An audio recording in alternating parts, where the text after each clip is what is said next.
Hello India, आप देख रहे हैं न्यूज इंडिया। मैं हूं आपके साथ रवीश और बुलेटिन की शुरुआत करते हैं बड़ी खबर के साथ। तुर्की में आज भी महसूस किए गए भूकंप के झटके। जी हां, बड़ी खबर आपको बता रहे हैं। तुर्की में आज भी महसूस किए गए भूकंप के झटके। तुर्की सीरिया में प्रलय से महाविनाश। मृतकों की संख्या 24,000 पार हो गई है। बड़ी खबर आपको बता रहे हैं, तुर्की और सीरिया में लगातार भूकंप के झटके महसूस किए जा रहे हैं। मृतकों की जो संख्या है वो 24,000 के पार हो गई है। लगातार जारी है राहत और बचाव का कार्य। तुर्की में भारत का ऑपरेशन दोस्ती भी जारी है। सीरिया में राहत अभियान में दिक्कतें आ रही हैं। सीरियाई शहर इदलिब में हालात बेहद खराब हो गए हैं। तो बड़ी खबर आपको बता रहे हैं, तुर्की में लगातार भूकंप के झटके महसूस किए जा रहे हैं। आज भी भूकंप के झटके महसूस किए गए। राहत और बचाव का कार्य हालांकि लगातार जारी है। तुर्की और सीरिया की बात करें तो 24,000 से ज्यादा हो गया है मौत का आंकड़ा। तुर्की और सीरिया में प्रलय से महाविनाश देखने को मिल रहा है, जहां लगातार राहत और बचाव कार्य जारी है। मृतकों की संख्या 24,000 के पार हो गई है। वहीं अगर बात करें सीरिया की, तो वहां काफी दिक्कतों का सामना करना पड़ रहा है। रेस्क्यू ऑपरेशंस में भारत भी लगातार वहां पे रेस्क्यू ऑपरेशन कर रहा है। भारत ने भी अपनी टीम भेजी हुई है।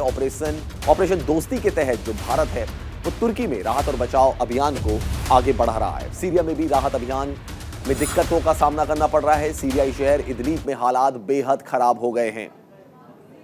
ये तस्वीरें हम आपको दिखा रहे हैं। ये तस्वीरें तुर्की की आप तस्वीरें देख सकते हैं, जहां पे कि भूकंप के हल्के झटके दोबारा महसूस किए गए हैं। लगातार झटके महसूस किए जा रहे हैं। तुर्की और सीरिया में प्रलय से महाविनाश देखने को मिल रहा है। लगातार जारी है राहत और बचाव कार्य। बड़ी खबर आपको बता रहे हैं, 24,000 से ज्यादा हो गया है मौत का आंकड़ा। एक और बड़ी खबर आपको बताते हैं, पीएम मोदी पर अमेरिका का बड़ा बयान आया है। रूस यूक्रेन के युद्ध को लेकर बड़ी बात कही है। तो बड़ी खबर आपको बता रहे हैं, प्रधानमंत्री नरेंद्र मोदी पर अमेरिका का बड़ा बयान आया है। क्या बयान है वो भी हम आपको बताएंगे। बड़ी खबर, रूस यूक्रेन के युद्ध को लेकर कही है बड़ी बात। जंग रोकने की मोदी की कोशिश का स्वागत। जी हां, बहुत बड़ी बात अमेरिका की तरफ से। जंग रोकने की मोदी की कोशिश का स्वागत है। व्हाइट हाउस प्रवक्ता जॉन किर्बी का बयान आया है, पीएम जो कोशिश कर सकते हैं करें। जॉन किर्बी कह रहे हैं कि प्रधानमंत्री नरेंद्र मोदी जो कोशिश कर सकते हैं वो करें। उनकी भूमिका काफी अहम है और पूरा विश्व ये मान रहा है कि प्रधानमंत्री नरेंद्र मोदी की भूमिका अहम रहेगी अगर रूस और यूक्रेन के बीच शांति वार्ता स्थापित करनी है। एक और बड़ी खबर आपको बता रहे हैं, 11 से 13 फरवरी को त्रिपुरा में प्रधानमंत्री नरेंद्र मोदी रहेंगे। जी हां, मोदी रैली को भी संबोधित करेंगे। बड़ी खबर आपको बता रहे हैं, 11 से 13 फरवरी को त्रिपुरा में पीएम मोदी रैली को करेंगे संबोधित। तो जैसा कि आप जानते हैं कि त्रिपुरा में विधानसभा चुनाव है। प्रधानमंत्री नरेंद्र मोदी 2 दिन त्रिपुरा में रहेंगे, रैली को संबोधित करेंगे। पीएम त्रिपुरा में 2 चुनावी सभाओं को संबोधित करेंगे। 16 फरवरी को त्रिपुरा में होने वाले हैं विधानसभा चुनाव और कई दिग्गज पार्टी के प्रचार प्रसार में जुटे हुए हैं। प्रधानमंत्री नरेंद्र मोदी आज त्रिपुरा में 2 चुनावी रैलियों को संबोधित करने वाले हैं। वहीं 13 फरवरी को प्रधानमंत्री के त्रिपुरा में एक और जनसभा को संबोधित करने की संभावना है। मोदी 11 फरवरी यानी आज दक्षिणी त्रिपुरा के उदयपुर और धलाई जिले के अंबासा में चुनावी रैली को संबोधित करेंगे।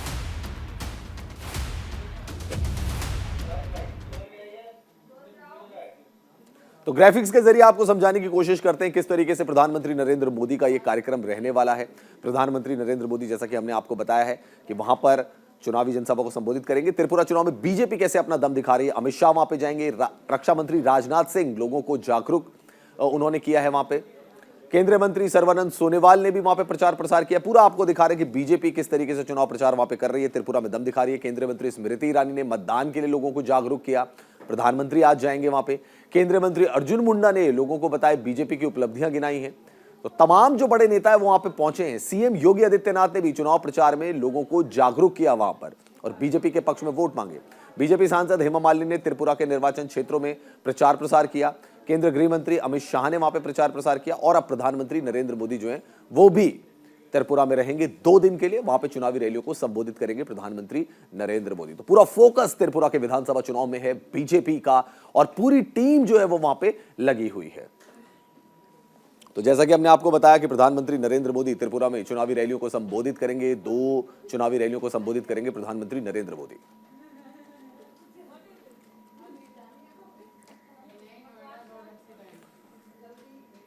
चलिए एक और बड़ी खबर आपको बताते हैं, कर्नाटक के दौरे पर हैं केंद्रीय गृह मंत्री अमित शाह। बड़ी खबर आपको बता रहे हैं, प्रधानमंत्री त्रिपुरा तो कर्नाटक में केंद्रीय गृह मंत्री अमित शाह कई कार्यक्रमों में हिस्सा लेंगे। अमित शाह पुत्तूर शहर में एक जनसभा को संबोधित करेंगे अमित शाह, और सुरक्षा के लिए करीब 3500 पुलिसकर्मी तैनात किए गए हैं।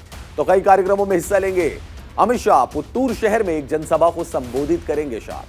प्रोसेसिंग कोऑपरेटिव के हीरक जयंती में भी शामिल होंगे केंद्रीय गृह मंत्री अमित शाह का कर्नाटक के सांप्रदायिक रूप से संवेदनशील दक्षिण कन्नड़ जिले में आज होने वाले रोड शो करेंगे और सुरक्षा कारणों से उसको रद्द कर दिया गया। वहीं अमित शाह केरल से आज सुबह कर्नाटक पहुंचेंगे। तो कई कार्यक्रमों में हिस्सा लेंगे। रोड शो हालांकि उनका कैंसिल कर दिया गया है। साथ ही कई कार्यक्रमों में हिस्सा लेंगे और पुत्तूर शहर में एक जनसभा को भी संबोधित करेंगे। अमित शाह की जिले की यात्रा के दौरान उनकी सुरक्षा के लिए लगभग 3500 पुलिसकर्मियों को तैनात किया गया है, लेकिन रोड शो जो है उनका वो रद्द कर दिया गया है।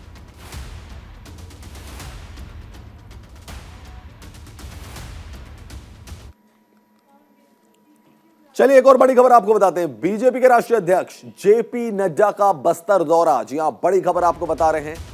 जेपी नड्डा का आज बस्तर का दौरा है। लालबाग मैदान में कार्यकर्ता सम्मेलन में शामिल होंगे जेपी नड्डा। बड़ी खबर आपको बता रहे हैं। जेपी नड्डा जनसभा को भी संबोधित करेंगे। बीजेपी अध्यक्ष जेपी नड्डा आज छत्तीसगढ़ के दौरे पर रहेंगे। वहीं जेपी नड्डा बस्तर संभाग में 4 कार्यक्रमों में शामिल होंगे। जानकारी के मुताबिक दंतेवाड़ा में दंतेश्वरी माता के दर्शन करेंगे। साथ ही जगदलपुर में भी मल्टी स्पेशलिटी हॉस्पिटल का निरीक्षण करेंगे और जगदलपुर में बस्तर लोकसभा के पदाधिकारियों की बैठक भी लेंगे। साथ ही साथ जगदलपुर में एक आम जनसभा को भी संबोधित करेंगे। तो बड़ी खबर आपको बता रहे हैं। बीजेपी अध्यक्ष जेपी नड्डा का आज बस्तर का दौरा है। छत्तीसगढ़ जाएंगे वो। मां दंतेश्वरी देवी के मंदिर में पूजा अर्चना भी करेंगे। चलिए एक और बड़ी खबर आपको बताते हैं। जमीयत उलेमाए हिंद की 34वीं आम सभा है और दिल्ली के रामलीला मैदान में होगा अधिवेशन। जमीयत उलेमाए हिंद की 34वीं महासभा दिल्ली के रामलीला मैदान में जनसभा होगी। जमीयत उलेमाए हिंद ने दिल्ली में बुलाया है अपना अधिवेशन। मदनी ने पीएम मोदी और मोहन भागवत पर निशाना साधा। जमीयत उलेमाए हिंद की 34वीं आम सभा 10 फरवरी को दिल्ली के रामलीला मैदान में मौलाना महमूद मदनी की अध्यक्षता में शुरू हुई। जमीयत उलेमाए हिंद ने इस्लामोफोबिया में कथित वृद्धि पर चिंता जाहिर की है। जमीयत ने अल्पसंख्यकों के खिलाफ हिंसा भड़काने वालों को विशेष रूप से दंडित करने के लिए एक अलग कानून बनाने की मांग की है। वहीं हमारा देश है, जितना ये देश नरेंद्र मोदी और मोहन भागवत का है उतना ही ये देश महमूद का भी है। न महमूद इनसे 1 इंच आगे है और न वो महमूद से 1 इंच आगे है। ध्यान करिएगा। साथ ही इस धरती की खासियत यह है कि यह खुदा के सबसे पहले पैगंबर अबुल बशर सैयदना आदम अलैहिस्सलाम की सरजमीन है। तो मौलाना मदनी को आपने सुना। इस बीच एक बड़ी खबर आपको बताते हैं। सीएम जगन मोहन रेड्डी की बैठक हुई। अधिकारियों को सीएम ने दिशा निर्देश जारी किए हैं। तो आंध्र प्रदेश के मुख्यमंत्री सीएम जगन मोहन रेड्डी ने अधिकारियों के साथ बैठक की। सीएम ने दिशा निर्देश जारी किए। आंध्र प्रदेश के अमरावती में मुख्यमंत्री जगन मोहन रेड्डी ने बड़ी बैठक की। इस दौरान मुख्यमंत्री वाईएस जगन मोहन रेड्डी ने अधिकारियों को निर्देश दिया कि वो राज्य में चल रहे विभिन्न राजस्व सृजन नीतियों और तरीकों का अध्ययन करें। इसके अलावा भी सीएम ने अधिकारियों को कई जरूरी दिशा निर्देश दिए। वहीं अधिकारियों ने भी सीएम जगन मोहन रेड्डी को तमाम योजनाओं से जुड़ी जानकारियां दी। राजस्व सृजन विभाग की समीक्षा बैठक में अधिकारियों ने मुख्यमंत्री को बताया कि राज्य धीरे धीरे कोविड-19 पर काबू पा रहा है, जबकि जीएसटी और अन्य राजस्व लक्ष्य के करीब है। तो सीएम जगन मोहन रेड्डी ने बैठक की। एक और बड़ी खबर आपको बता रहे हैं। टीडीपी प्रमुख चंद्रबाबू नायडू की प्रेस कॉन्फ्रेंस। जी हां, राज्य सरकार पर निशाना साधा। तो चंद्रबाबू नायडू ने राज्य सरकार पर निशाना साधा। टीडीपी प्रमुख चंद्रबाबू नायडू ने प्रेस कॉन्फ्रेंस की। राज्य सरकार पर निशाना साधा। सीएम पर भी चंद्रबाबू नायडू ने हमला बोला। आंध्र प्रदेश में राजधानी बदलने का मुद्दा गरमाया हुआ है। सियासी बयानबाजी के बीच आरोप प्रत्यारोप का दौर जारी है। इस बीच अमरावती में टीडीपी प्रमुख और पूर्व मुख्यमंत्री चंद्रबाबू नायडू ने प्रेस कॉन्फ्रेंस की। इस दौरान उन्होंने कहा कि हाईकोर्ट के फैसले केंद्रीय हलफनामे ने स्पष्ट कर दिया है कि राज्य को राजधानी बदलने का कोई अधिकार नहीं है। साथ ही उन्होंने राज्य सरकार पर जमकर निशाना साधा और मुख्यमंत्री जगन मोहन रेड्डी को भी आड़े हाथों लिया।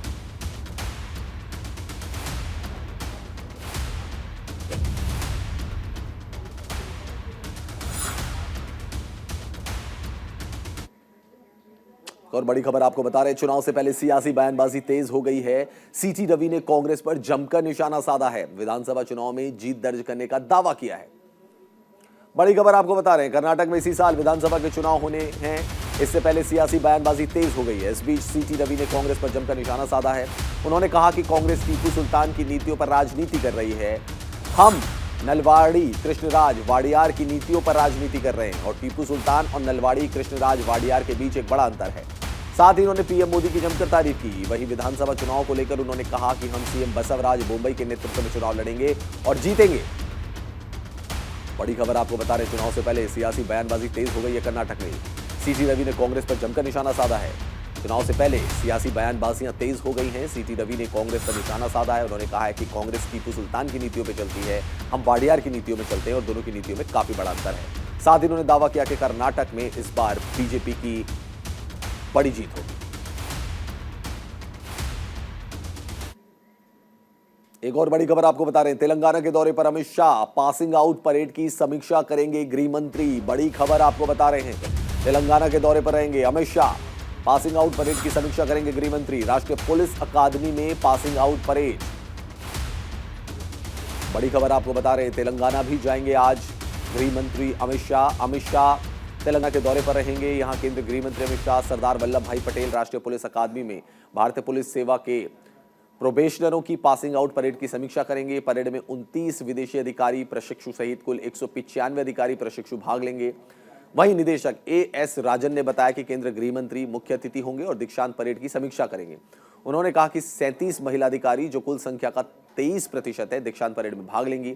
उन्होंने कहा कि परेड की कमान केरल कैडर के आईपीएस शहनशाह केएस द्वारा संभाली जाएगी, जो 74 आरआर के चरण 1 में हरफन मौला टॉपर हैं। भूटान के 6, मालदीव के 8, नेपाल के 5 और मॉरिशस के 10 अधिकारी प्रशिक्षु भी अकादमी से पास आउट होंगे। दीक्षांत समारोह जो अभी 11 तारीख होने वाला है, union home minister Amit Shah ji आने वाले हैं और ये एक हर एक आईपीएस ऑफिसर्स के लाइफ में एक बहुत ही इम्पोर्टेंट इवेंट होता है। इसी में सब लोग तैयारी में रहते हैं और ये हमेशा याद रखते हैं। ये जो यहाँ के जो पीरियड हैं 50 वीक प्लस फेज 2 का 10 वीक्स आते हैं, उसी टाइम पर उनको इंडोर आउटडोर में ट्रेनिंग देते हैं। इंडोर में इन्वेस्टिगेशन, लॉ के बारे में और एविडेंस कलेक्ट करना और कंप्यूटर क्राइम और लेटेस्ट जो भी ऑफेंसेस हैं कैसे डील करना है, साथ ही साथ एटीट्यूडनल एथिकल इश्यूज उसके ऊपर में ट्रेनिंग देते हैं। और मॉड्यूल्स होते हैं, कई मॉड्यूल्स आर्मी के साथ में हमारा मॉड्यूल है, फायरिंग का है, वेपन ट्रेनिंग का है, साथ साथ उनका अटैचमेंट कई पुलिस फोर्स के साथ में होते हैं, नेवी के साथ में होते हैं। उसके बाद मॉड्यूलर ट्रेनिंग देते हैं, मीडिया मॉड्यूल हैं और आउटडोर में सभी पीटी परेड के लेकर के सभी गेम्स का भी उनको होते हैं। बड़ी खबर आपको बता रहे हैं, 33वें विजयवाड़ा बुक फेस्टिवल का उद्घाटन हुआ। राज्यपाल ने बुक फेस्टिवल का उद्घाटन किया। आंध्र प्रदेश के विजयवाड़ा में राज्यपाल बिश्वभूषण हरिचंदन ने 33वें विजयवाड़ा बुक फेस्टिवल का उद्घाटन किया। इस अवसर पर बोलते हुए राज्यपाल हरिचंदन ने कहा कि जब से उन्होंने आंध्र प्रदेश के राज्यपाल के रूप में कार्यभार संभाला है, तब से उन्हें तेलुगु भाषा की समृद्धि की बेहतर समझ प्राप्त हुई है। ये तेलुगु लोगों के लिए बहुत गर्व की बात है कि कवि सम्राट विश्वनाथ सत्यनारायण, जो विजयवाड़ा के रहने वाले थे, उन्होंने अपने महाकाव्य उपन्यास वेई पड़ागलू के लिए सर्वोच्च भारतीय साहित्यिक पुरस्कार ज्ञानपीठ पुरस्कार जीता।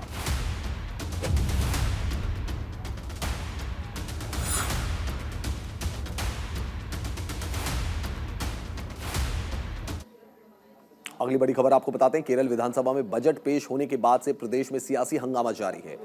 प्रदर्शनों का दौर भी जारी है। इसी बीच कन्नूर में बजट के खिलाफ बीजेपी नेताओं और कार्यकर्ताओं ने प्रदर्शन किया और बजट के खिलाफ कन्नूर समाहरणालय तक मार्च निकाला। वहीं बीजेपी नेताओं की तरफ से कहा गया कि पिनाराई सरकार लोगों को चुनौती देकर आगे नहीं बढ़ सकती। उन्होंने ये भी कहा कि अगर सोने की तस्करी और कर की चोरी को रोका जाए तो केरल का राजस्व बढ़ाया जा सकता है।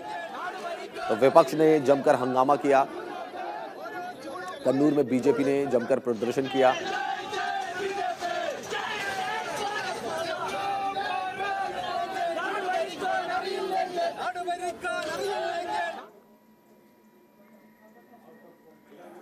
केरल में प्रदर्शनों का दौर जारी है। बजट के खिलाफ कांग्रेस का प्रदर्शन वहां पे हुआ। कोझिकोड में कांग्रेस ने प्रदर्शन किया। वहीं केरल के कोझिकोड में बजट को लेकर कांग्रेस ने जोरदार प्रदर्शन किया। बजट में पेट्रोल और डीजल पर लगाए गए उपकर के खिलाफ यूथ कांग्रेस का विरोध प्रदर्शन देखा गया और केरल सरकार के खिलाफ जमकर नारेबाजी की। इस दौरान पुलिस ने प्रदर्शनकारियों पर वाटर कैनन का इस्तेमाल किया।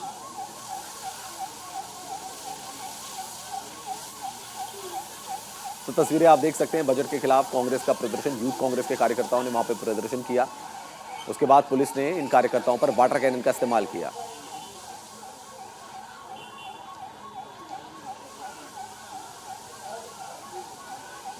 कोझिकोड केरल की तस्वीरें आप देख सकते हैं जहां पर यूथ कांग्रेस के कार्यकर्ताओं ने प्रदर्शन किया। पुलिस के साथ उनकी बहसबाजी भी हुई, जिसके बाद पुलिस ने उन्हें रोकने के लिए वाटर कैनन का इस्तेमाल किया।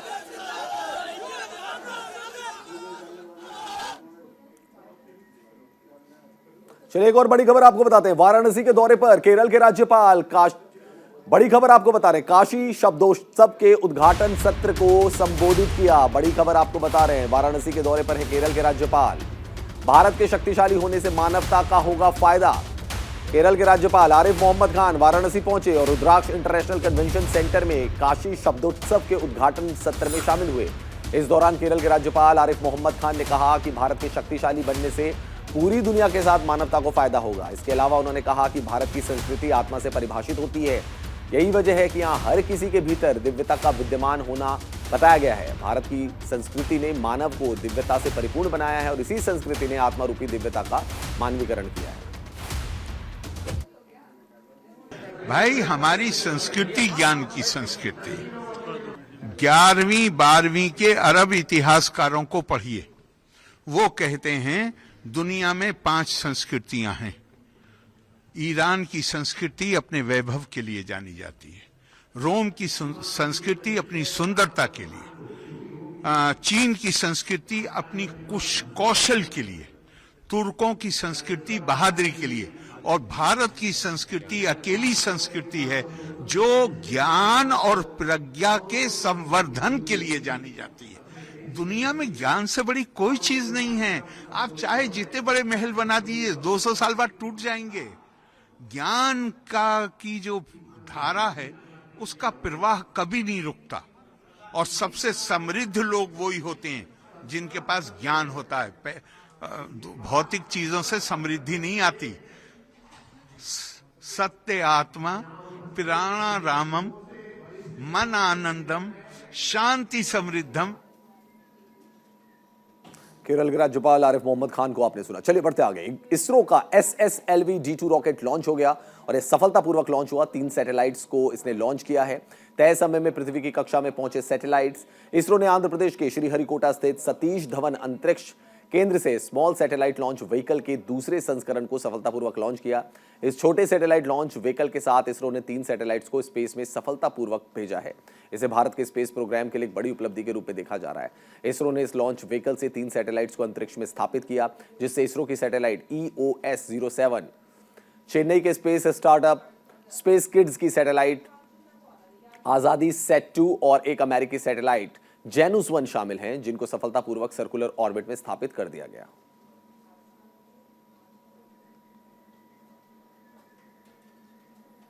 कर्नाटक के बगलकोट में मंत्री मुरुगेश निरानी की तरफ से चीन के पैकेट बांटे जा रहे थे। इसी बीच बिलागी विधानसभा क्षेत्र के गलगली गांव की एक महिला ने चीन के पैकेट लेने से मना कर दिया, जिसका वीडियो सोशल मीडिया पर तेजी से वायरल हो रहा है। आपको बता दें कि मुरुगेश निरानी के कुछ समर्थक गांव में चीनी की बोरियां बांट रहे थे। हालांकि एक महिला ने जोर जबरदस्ती फुसलाने और बैग को जबरदस्ती अपने घर के अंदर रखने के बावजूद इसे लेने से इनकार कर दिया। वीडियो में महिला को कई बार चीनी के बैग को लेने से इनकार करते हुए सुना जा सकता है, और जब मंत्री के समर्थकों में से एक ने उसके घर में प्रवेश किया और जबरदस्ती बैग अंदर रख दिया तो वो उसे वापस बाहर ले आई और अपनी दहलीज के बाहर रख दिया।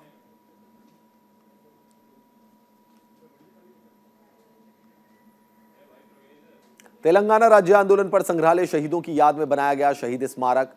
शहीद स्मारक में निर्बाध स्टेनलेस स्टील संरचना। हैदराबाद में सरकार तेलंगाना शहीद स्मारक में दुनिया की सबसे बड़ी निर्बाध स्टेनलेस स्टील संरचना बनाएगी। आपको बता दें कि मूर्तिकार MV रमन्ना रेड्डी इस परियोजना को डिजाइन किया है उन्होंने, जो ऐतिहासिक हुसैन सागर झील और नए सचिवालय भवन के बीच रणनीतिक रूप से स्थित है। वहीं मूर्तिकार ने बताया कि उन शहीदों को याद में बनाया गया है। एक शहीद स्मारक है जो 1969 में तेलंगाना के पहले आंदोलन में मारे गए थे और 2009 से 2014 तक तेलंगाना आंदोलन में शामिल रहे।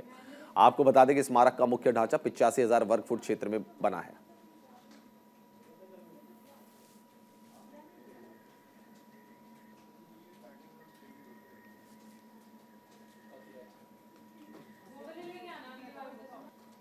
हेलो इंडिया में फिलहाल इतना ही और ज्यादा खबरों के लिए देखते रहिए न्यूज़ इंडिया।